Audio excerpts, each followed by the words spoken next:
Welcome to the While You Walk podcast. I'm here with Seth Marcus, where we're going to do the talking and you're going to do the walking. Seth, welcome to the podcast. Thanks for being here. Thanks, Matt. Appreciate it. Guys, let me introduce Seth. He's a business owner, author, and musician, a certified psychedelic coach with a deep passion for personal transformation and nurturing creativity. I also share a passion for personal transformation. After overcoming a life-threatening illness in 2019, Seth rebuilt his body, mindset, and life through the power of intentional psychedelic use. We're going to talk about intentional psychedelic use today. Deep inner work, fitness, and creative expression. Now he dedicates his work to helping others unlock their peak potential through mindfulness practices, courageous action. Seth's mission is simple: to guide people in creating their best, most creative lives. That's just exciting to guide people in creating a life. Some other things Seth does, he's got this microdosing journal. That's pretty interesting. He's going to tell us about that. He's got an online course that's available everywhere. These microdoses and how they can help you achieve peak flow states, how they can help you enhance your creativity. Seth is also a rock star. Seth's the leader and bassist of the Denver-based band Dark Arts. You can find Dark Arts on Spotify. That's one word, Dark Arts. Um, they've released 3 albums over the last 7 years, and they just played the iconic Red Rocks Amphitheater. I want to ask you about that. His music extends beyond the Dark Arts band, but into ceremonial events and song circles. That's a big part of psychedelic use. So, psychedelic coach, rock star, and cancer survivor Seth, dude, what was it like playing Red Rocks? Matt, you've known me since 2016, man, and music has always been my medicine, even before we started this whole intentional psychedelic thing together, and I started going down this profession of mine. Red Rocks was just a transcendental experience. It just took me to another level of music appreciation. I have been hearing of Red Rocks since I was a kid. Obviously, the U2 show, Dave Matthews Band, the Grateful Dead. Then I moved to Colorado and had installed tons of shows there and had always dreamed of what would it be like to be on that stage. So when we got the opportunity to play, I was kind of taken back by the whole thing. But then I started to practice what I preach to my clients, which is, visualize your best life. Why not you? Everybody who's been on that stage didn't start as a rock star. You got to start as an amateur before you're a professional. And we were it was our time. So we took it incredibly serious. I can see Red Rocks from my street every day when I wake up and I drive in to go to the gym. I can see Red Rocks, and I started visualizing like, this is us. We are going to rock that. And we got out there. I said a quick prayer in the backstage while touching the rock, and we went out and just showed the world what Dark Arts was made of. And our recording and video are coming out here like next couple days. I'm so stoked, and I have no idea where it's going to go. Who knows who's going to see it? Maybe we might actually get that blow up that we've all been hoping for, because our band is just fantastic. And on a side note, our lead singer was 7 months pregnant when we performed, and as of just yesterday, she had her baby. So it's such an important, beautiful experience for the band and for her, and I'm just over the moon. So still kind of like digesting that massive achievement. Yeah. So sounds like you have reached a point of living a creative life pretty successfully. Doing my best, man. It's not an end goal, that's for sure. It's just always Yeah. process. It's always a journey. Well, give us the brief story, 2014, 2019, kind of how'd you get to a point where you're excited about this type of coaching with psychedelics, where you got the band, where you've broken through some massive challenges and some really scary situations. Sure. So my journey with psychedelics clocks all the way back to when I was in high school. But like many of us, especially us kind of guys growing up in the late 90s, early 2000s, it was just another party drug, for lack of a better, like alcohol, cigarettes, weed, cocaine, and maybe, or psychedelics, maybe, right? Like there was kind of this more linear approach to the substances that we would take. And a lot of times we were taking them together. We were at parties or concerts or like whatever, let's try it out. And a lot of us got some pretty crazy experiences. So in my early days, it wasn't intentional. It was just recreational. And that started to shift when I had a few bad trips in my early days. I was like, you know what? This is not the way I want. I don't want to put myself in a situation where I freak out. So that led me to starting to like go out and maybe consume mushrooms while camping with a few close friends and only consuming mushrooms as opposed to parties or concerts, things like that nature. And then that led me to trying ayahuasca in 2014, which was a massive, massive transformative experience for me. And it was so overwhelming at the time. I was also working with yoga and breath work and meditation. So there was a lot of discovery going on at the time. I didn't return back to that medicine for 2 years, which is when I actually met you when we were in Peru and we did a training together, which included a few plant medicine ceremonies. And I think that journey really opened my eyes to how this medicine, when used intentionally, can absolutely, quote, change your mind.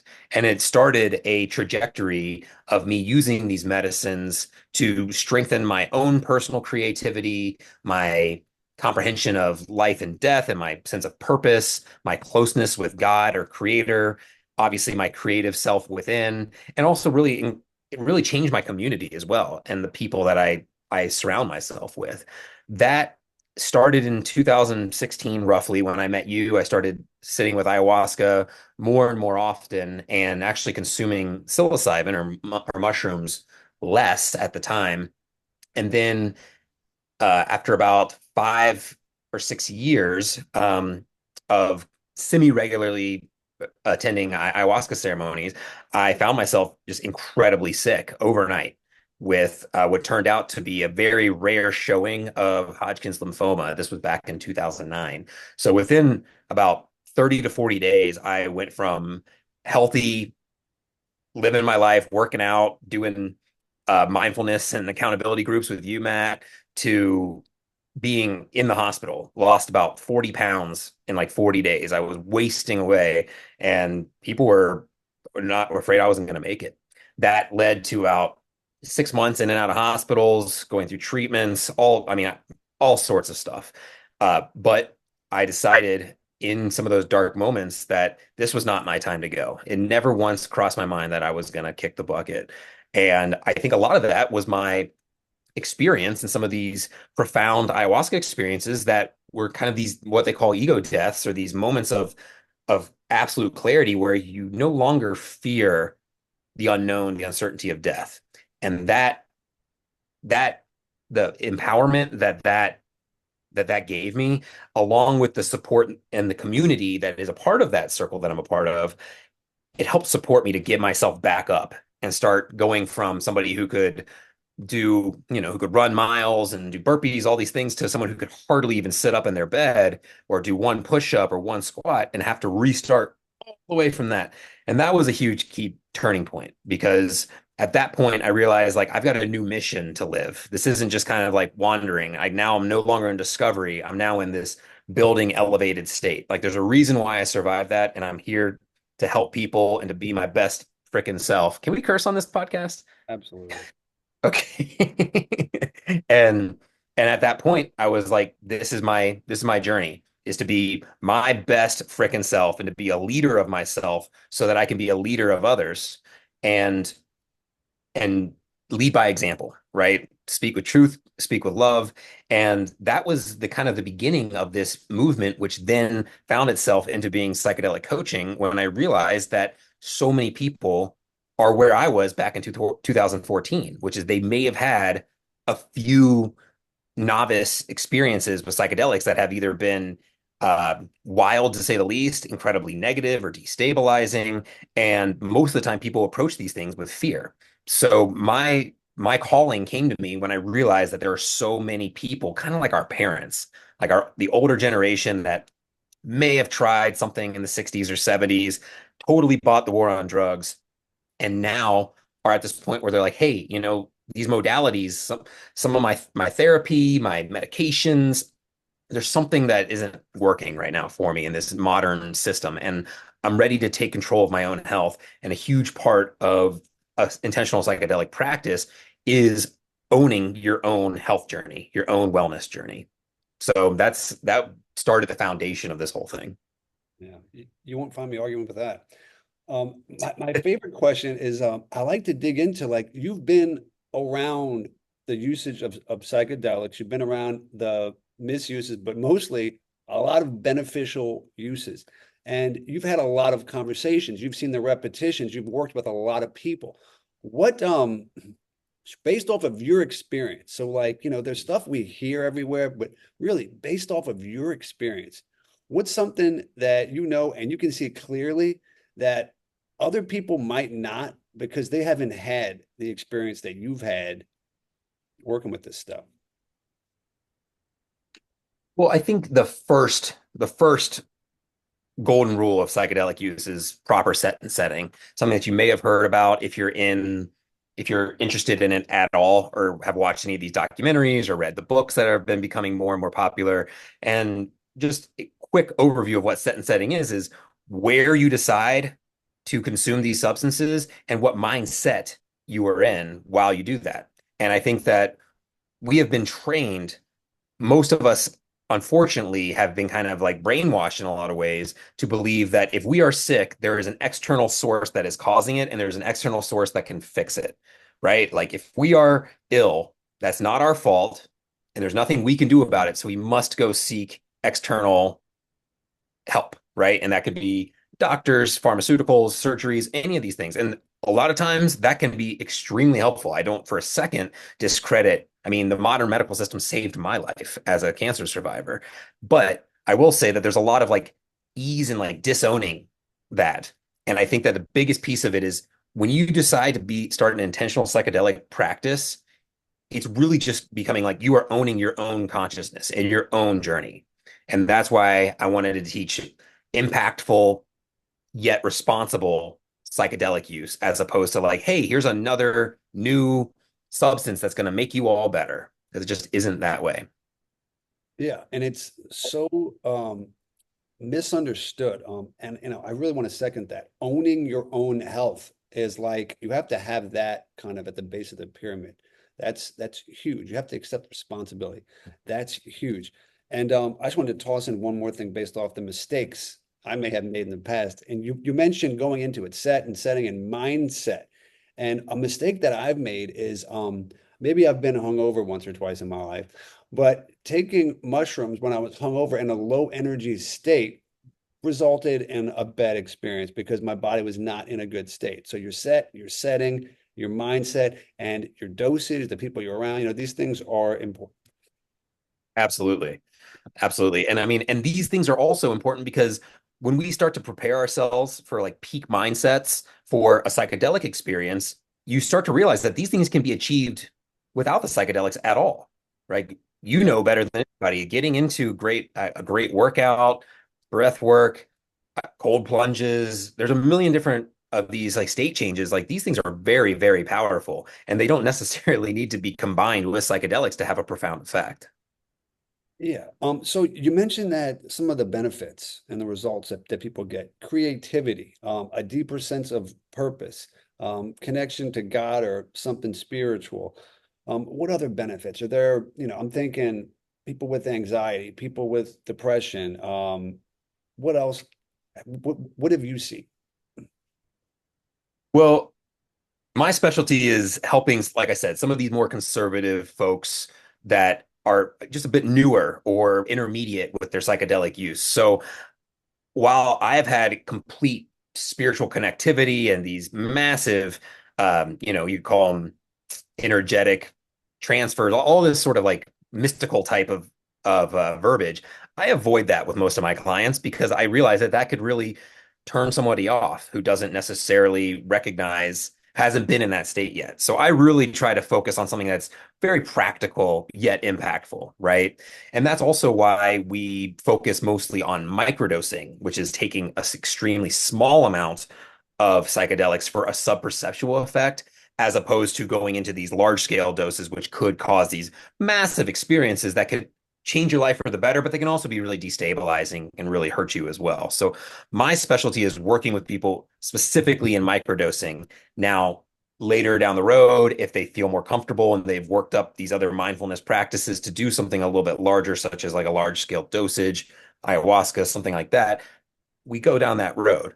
But to answer your question about why people approach psychedelics in general, um, I like to say that there's usually four reasons why most people are approaching psychedelics right now. There's issues with anxiety and depression that have not been resolved by traditional methods. That's a big one. There's Mm, also addiction, addiction and thought pattern repetition, right? Our inability to kind of get out of our routines, our lifestyles, because addiction is not just heroin, right? I mean, screen usage, biggest addiction on the planet right now, in my opinion. Um, People also are looking for like more of the positive side. They want heightened focus and clarity and presence in their life. And then the third one is improving their own personal relationships, first and foremost with themselves, but then also with their loved ones, with their business partners, the people who are closest to them in their life. So I'd say those are the big four reasons. And almost every single one of my clients has come to me with some combination of those needs. yeah. You mentioned so people have fear and stigmas and conceptions around it. What I want to emphasize is you use the word sub-perceptible, and we're talking about microdosing. We're not talking about having an experience that's overwhelming and out of control and drunk or whatever they've been conditioned to think from some other sources. So talk a bit about that. About the experience of microdosing. Well, the size of the and sub-perceptible. Sure. Sure. Well, in the microdosing journal, which is my flagship product, kind of like the core of our program, we have a ton of visual representations. We go through a massive introduction on psychedelics and microdosing, including the dosage chart, which shows how we take roughly 3 to 5 grams for a profound experience of psilocybin journey, which is the active ingredient in what you would call magic mushrooms or what people consult maybe shrooms or something like that. Yeah. So 3 to 5 grams for like a big experience. that's usually a therapeutic dose if we're looking at kind of like the more scientific approaches. But when we were in our teenage years and I first tried it, it was like you eat an eighth of mushrooms, which is 3.5 grams. Now, I've never eaten more than that personally, but I have experienced roughly that amount, and it is quite earth shattering. Like it is definitely, you don't want to be driving, you don't have any responsibilities other than to be on in this process. I'm sure you know that as well. We've had some of those experiences. Microdosing, if you were to take a 5 gram heroic dose, which is the largest that they do most typically in therapeutic settings, we're talking about 1/10 of 1 gram. So a microdosing capsule that has 1/10 of 1 gram of psilocybin in it, you would have to eat 50 microdosing capsules in order to reach that heroic dose.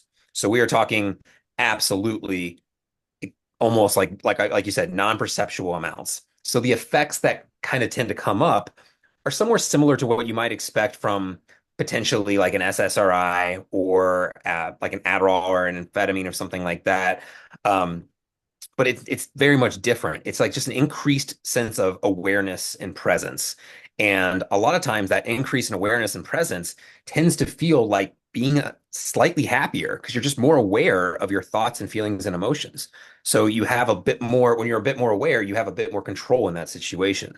And what we talk about is microdosing is a lot like braces for your mind. Small, subtle shifts, like little bits of change throughout each day that can lead to massive changes, which is effectively the core of a coaching program as well. Yeah. What I've noticed is whenever you have an intense situation where it could be instead of doing, moderate cardio and walking, I could go outside and sprint, or I could take a high dose of. Whenever you get intensity involved and extremes involved, there's always a lot of risk. So when you can de-risk things with a smaller dose and still get great benefits, I think that's always a good idea.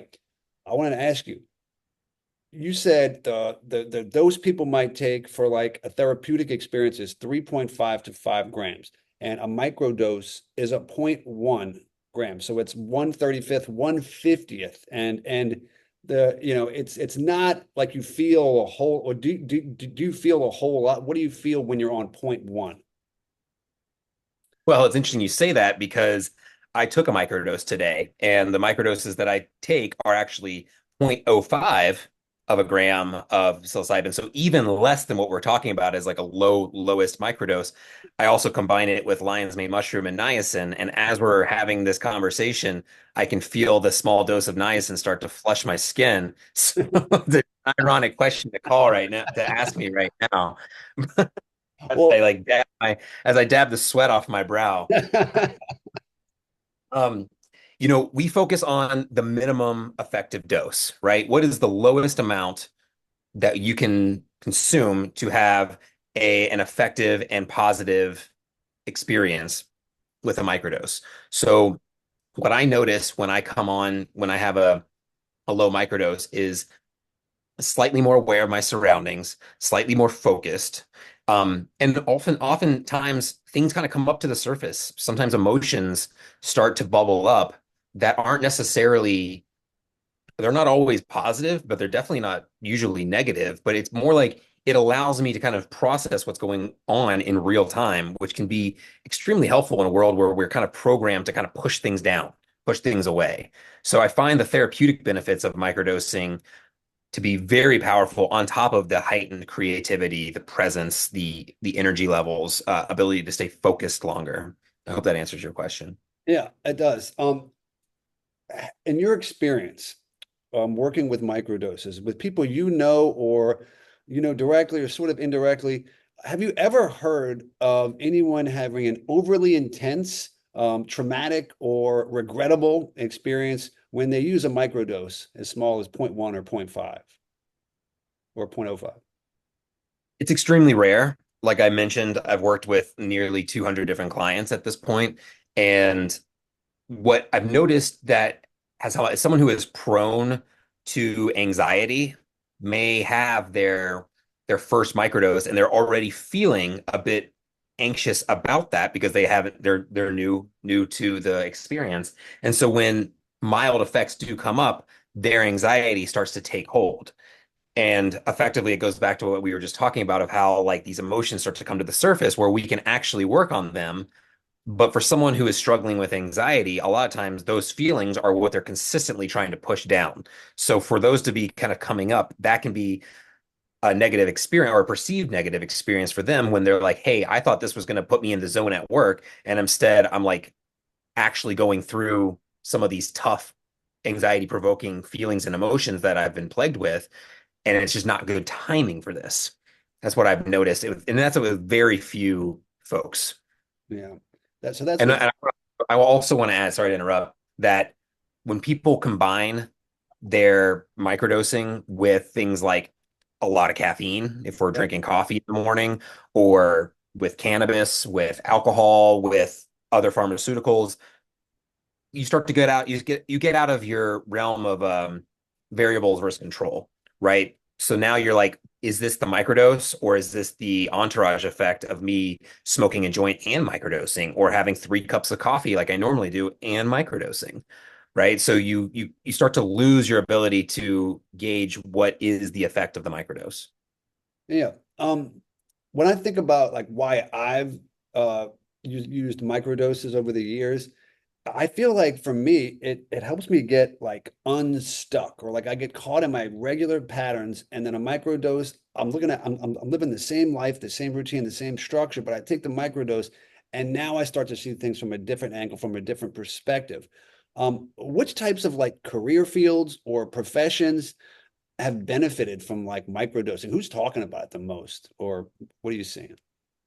Well, I'd say that the birthing of the microdosing community came from the kind of like Silicon Valley, Burning Man, entrepreneur space, but that quickly kind of spread out, especially with the documentaries that were released.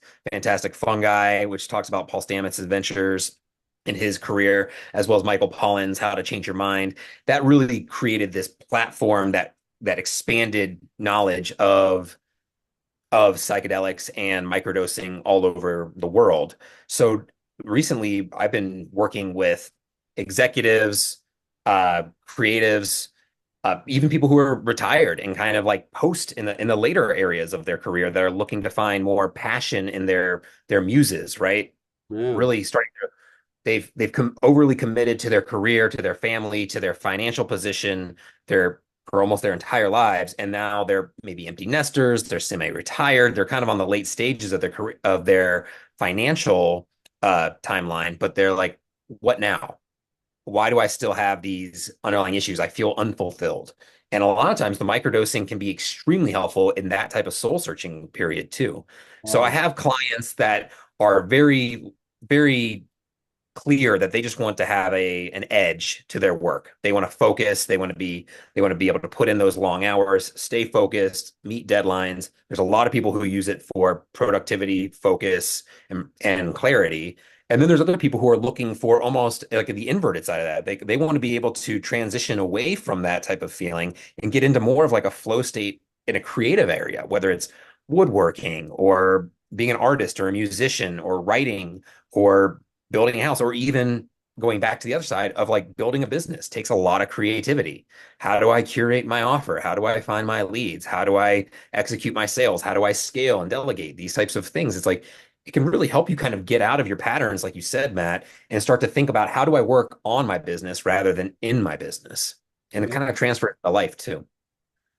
Yeah, that's got me, man, you got me really excited about microdosing now.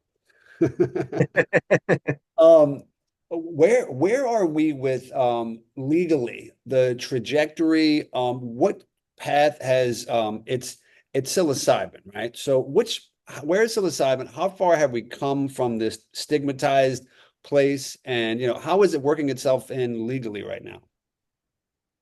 Well, that's obviously a very complex answer, right? That's going to be very state dependent. But I think what I like to talk about is first and foremost the Colorado landscape is that psilocybin has been decriminalized in Denver, and they are actively working with entrepreneurs and scientists and doctors to bring a regulated market to Colorado.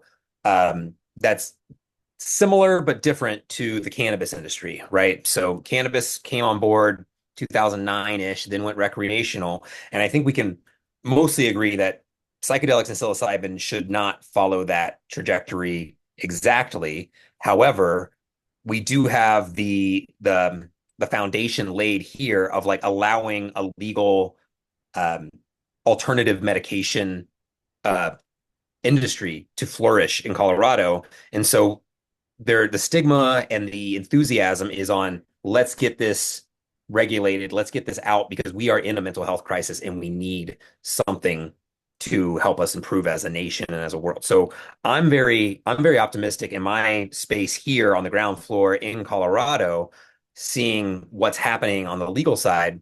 Um, but there's no telling how the federal government's going to approach this, especially considering they still have not legalized cannabis after all these years of successful regulated industries and I think the vast majority of the states at this point. Um, and there's other states that have decriminalized as well to mixed results, but it seems like the stigma is slowly shifting. I think that people are struggling out there and people are interested in any modality that can help them. And if psychedelics and other of these alternative medications, I mean, ketamine is leading the pack because it is already an approved pharmaceutical that they are now using for therapeutic effects rather than more like sedative and dissociative effects and like surgeries. MDMA and psilocybin are quickly like coming up the ranks with the helps of associations like MAPS that are pushing, and they've been pushing since like the 70s to legalize and regulate some of these perceived illegal substances that have actually been here longer than any of us, been used by humans longer than any of us. Throughout, there's MAPS, which is a group of people or a big group that is kind of behind the psychedelic movement, pushing it forward. Um, as as that moves forward, like, do you know up off the top of your head, like they have to get evidence, they have to have studies, they have to have some kind of proof. Do you recall any like studies or like hard evidence of like like it's really solving a specific problem? Well, yes. So like I'm not the scientific type. I'm the guy who saves and bookmarks these things so I can pull them up and send you a link when someone asks me about this sort of shit. And I fully own that. So I'm not going to try to rattle off some data that I can't stand on. However, I did go to the MAPS conference last year in Denver, Colorado, where I was lucky enough to join like 15,000 people in the heart of downtown Denver that were entrepreneurs and cultural leaders, scientists, doctors. I mean, this was a massive, massive event. So, like comedians and athletes and all sorts of people came to explore where psychedelic science was heading, and the overwhelming results that a lot that these tests are showing is that psychedelics can help us get closer to our own source of health. So what I saw is I would be in these panels and they were talking about the effects on PTSD with soldiers, right? That's a big one. Like the VA is very much considering using psychedelics and therapy to help with PTSD. There's also depression and anxiety, and there's breaking addictions, right? And time after time, we kept seeing that in these controlled studies, you were seeing remarkable results in across the field. So rather than looking at it as like, oh, this is really good for this versus that ailment, it Mm. seems like psychedelics can once again allow us to recognize our own inner power and our own inner creative source, which is just such a powerful place to begin healing on across the board. And the other term for psychedelics, which I love using, is entheogen, which stands for the God or the creator within, is what entheogen. And that's from my experiences and the overwhelming experience of most of my clients, that seems to be the reoccurring feeling is like I feel more in touch with myself. I feel more appreciative of this life that we're in, this current reality. And that can just like be so profound across the board in all different types of ailments. Yeah, much more connected. So you've created a pretty cool life, Seth. I mean, this is part of your work. Being a rock star is part of your work.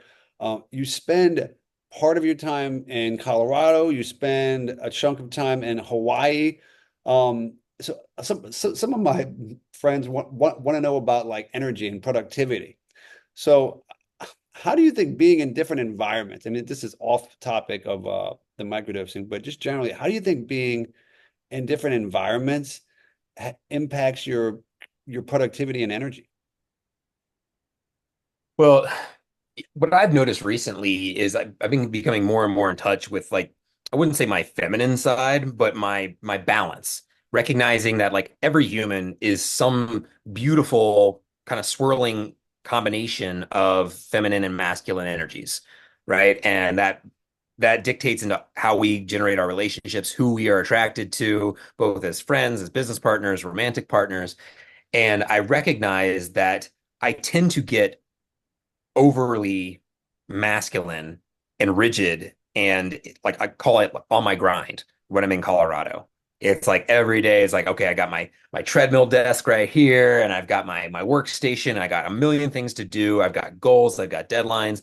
I want to crush it. I want to crush my workout, all these things. These are not bad things, but it can tend to get over it can tend to start getting toxic for lack of a better word because I'm not respecting my own ability to be in flow and to breathe and to and to live my life as opposed to try to control my life. One of my teachers once said that, the masculine is always trying to like tame the water, right? We're trying to build boats, we're trying to build dams and bridges, and we're creating this structure in order to like sail the seven seas, right? But the feminine is the ocean and we can't control it. Like the waves are going to come, the storms come, like it's a swirl, and we have to be able to like ride those waves. We have to understand what's going on around us. So, to answer your question, Denver is a beautiful place for me to grind. Like I love being here and networking and making new clients and sales. Hawaii is where I find my divine like yin, my feminine side. It's where I write a lot of music. It's where I get back in touch with nature. And it also helps me feel way more in balance with my masculine side because I I operate this business no matter where I go. So for me being in Hawaii, I get to exercise usually my yang masculine side is in the morning, like workout, coffee, meditation, morning routine and then into work until like lunchtime or late, or excuse me, like early afternoon. Then consciously leave the computer at the house and go to the beach or go to the jungle and sing songs, write music, spend time with my friends or my girlfriend, um, just be in nature, swim in the ocean, right? And there's something so powerful about that. And I wouldn't say like work-life balance, I would say more of like a counterbalance, right? Yeah, that sounds freaking awesome, dude. You live by the ocean. Oh, come January, yeah. Yeah. Well, but I love that because like I mean I spend a lot of my days in the masculine and it's really booked up tight and I try to create these spaces and if gosh if I'd have the day and I had a different environment it's something I'm working towards and that perspective of like almost the feminine and reconnecting and the environment the waves the water and connecting more with that I'm gonna think more about that. That's good. Let's see. Before we wrap it up, Seth, I have like some classic rapid fire questions, and then I want to find out where we can find you, where we can find other things. So you ready for some rapid fire questions? Oh, wait, let's see it. When you were a kid, what was your favorite food?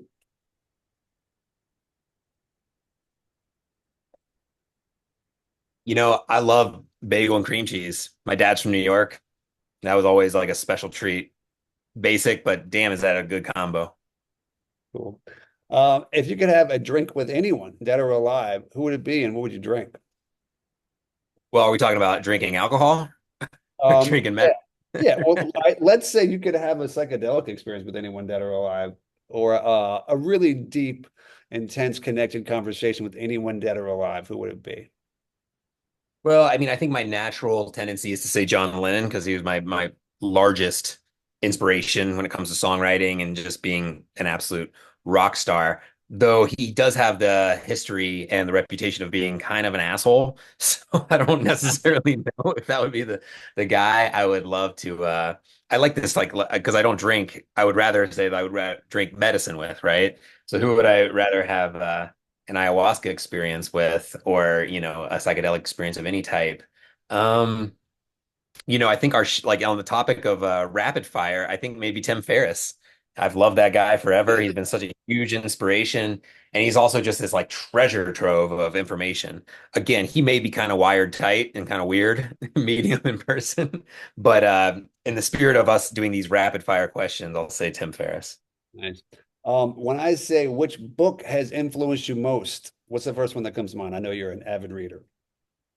Well, I got to go back to Tim Ferriss again because I'm looking up above my on my bookshelf, and it was his books that basically inspired me to start researching everything else that I ended up getting into, whether it be hot and cold therapies, ketosis, uh, psychedelic research, more or less, uh, working out, kettlebells, all these things. And he has such a beautiful way of introducing you to these concepts. Like here's 12, 20, 100 different tips of icebergs. Now choose one and start going down and see what you find. Which book did you like the best? Which Tim Ferriss book did you like the best? I liked them all. I would say that I mean, I think Tools of Titans was the most concentrated amount of information when I got that book. I mean, it's a fat book, and I remember getting it for I think Christmas or right before, and I read that thing straight through in about a month. I just couldn't stop. Nice. Yeah, that was a good one. All right, so I have this morning fitness class for busy dads, Yeah. and a big part of that is me being the DJ. So I got to ask, if you're going to work out and you're getting hyped up, you're trying to pump yourself up, what's your favorite all-time workout hype song? Well, my inspiration, I love like classic rock as well as I'm a kid of the 90s, so there's a lot of that 90s rock and early 2000s that really like just gets me off. I also love hip hop, but I think the key to being a good DJ is reading the room and recognizing what your clients want, right? Because I think we've all been at that wedding where like the couple just wants to play their favorite songs and it's like a bunch of like emo tracks or some shit that people don't really know. It's Yeah. like kills the vibe. Just because it's your guys' favorite songs, there's nothing wrong with that. But you got to be able to like play the room. And my one of my closest friends is a DJ, and so we talk about this quite often. I would say, I love like Rage Against the Machine, great workout music. And on that same note, Run the Jewels, newer rap duo that has had Zach De La Roche from Rage Against the Machine feature on some of their tracks. Um, it's kind of like the Rage Against the Machine of hip hop, is what I would say. It's funny how you you kind of defined it almost exactly what I play. It's more classic rock. It's less hip hop because of the lyrics, and some of the guys are a bit older. So like it's 80s, 90s, maybe even 70s like rock music. That's what we play. Uh, Uh, I have a playlist. I'll send it over to you. That's just like 100 something songs of just amp up, put it on shuffle and work out, right? And I'll send that over to you. But last night or yesterday morning, I was working out with my friend, and it was really hitting hard. And I remember Thunderstruck, AC/DC, just like absolutely classic workout song. And I remember back when I was doing a lot more class workouts, uh, our fitness coach would do you do jumping jacks until they say thunder, and then you do a burpee. Try that with one of your clients or with your group as a closer. And by the end, everyone's just down. Everyone's done. yeah, one of the guys in the morning class is one of our mutual friends, and when I said what's one song, he said Thunderstruck. That's funny you mentioned that. Really? Yeah. Um, No, it'll get you up there. Right. So, people are like, all right, I'm ready to move forward with this process. Back to microdose. I'm ready to move forward with microdosing, and I don't know where to get this stuff. I don't want to get fentanyl or whatever. Like, how do you solve that problem? Because it's illegal in some places, right? Most places. This is the chief issue with people are like, okay, I've checked it out. I'm ready to like dive in a little bit. I want to like learn about this. I want to find safe medicine, right? That's a huge piece of the puzzle. So my suggestion is, first of all, do your own research, look into it, really understand what you're looking for. Because again, like if you go right in and take way too much, you're going to be in trouble. So my suggestion as a coach is to start very low with microdosing, which is immediately going to reduce the potential harm that you could do to yourself while you're experimenting with psychedelic research. If someone's interested in working with me specifically, I have tons of resources on sourcing responsibly all around the globe. And it is more of an art than a science, but we have available test kits, recommended sourcing. We've got it all figured out to what degree we can right now. So I would recommend people book a call with me. We can hop on. I do free introductory calls. We can see what system works best for them, whether or not it's working with me directly or working in the microdosing program or any of these courses that I offer. Booking a call with me, we can get figured out what exactly makes them tick and what they're looking for in their microdosing journey. Yeah, and another tool that you've created is this microdosing journal. What inspired you to create that? The microdosing journal is my favorite because you've known me since 2016 and I've always been a note taker. I've always been into journaling. And for me, journaling saved me from depression. So without going into too much about it, it's just very simply like if I feel like a fucking loser, I can at least journal about it and realize that maybe today did suck, but it was like more of like a C minus than an F. And I think that sort of ability to step outside and look from a top-down approach on how you're actually performing and how you're feeling can be so helpful. So that was a huge part of what I love about journaling. And then I started to think like I want to create my own perfect journal. So I've been on a journey to kind of create my own journal for years, and I created something else a while ago that wasn't quite right. And then when I started doing the microdosing work, I realized like this is the key. So I created the microdosing journal, which is a 3-month guided program that not only teaches everything about safe and effective psychedelic use, but also has daily accountability and goal setting and tracking in order to like really understand how your process is going. Because it's not just about the microdosing. It's about your life. Are you working out? Are you doing your breath work? Are you happy in your relationships? Are you speaking your truth? Are you having those tough conversations? Are you meeting deadlines? There's so much that a personal writing practice can help. So I know that personal writing and journaling has saved my life. It keeps me on the absolute best side of my own mental health and applying it to a microdosing journey when people are just starting to figure this out. It's so helpful to have like a companion that is like, okay, so like I didn't really notice much today. But then if I look back like 2 weeks ago, I was grumpy every day. Now I'm grumpy like one day a week. Like that's something that we can actually celebrate, right? And you lose that when you're just constantly in this like, what is my emotional stock ticker right now? Because most of the time when we're in that state, we're usually either like things are okay or things are just absolute trash, right? And that's a dangerous place to be in. That's like the state of depression is when you just consistently feel like you're a loser. And I think that journaling can really help give us like more of an accurate rating on how we're actually doing. Yeah. What's really jumped out at me, Seth, I want to wrap it up here, is your ability to really expand in the arts and then expand in the sciences and be really logical, but then feel really connected emotionally and artistically. I think that's, dude, you're exceptional at that, man. That's really, And yeah, I've always loved our friendship, and we've been like colleagues in life basically forever. Since we had that magical Wachuma ceremony back in Peru 2016. Um, yeah, and I would go back to just saying like the music and the my time in Hawaii, my time in nature has really helped me understand the feminine side of me is such a strong place to be, the vulnerability side, because my ability to share my story and recognize the commonalities of like the human suffering and the human celebration, we're so much more unified than we are separated, especially like right now when everything seems to be pointing us in like division and left, right, whatever. I think it's such bullshit, and I think that we need to recognize that we are all the same species and that we're all in this thing together. And that's kind of the my mission in life is to be like, you know what? Like everybody deserves optimal health. That's not it's not just for like the Burning Man hippies who are, like the generation of Grateful Dead fans or, these types of people.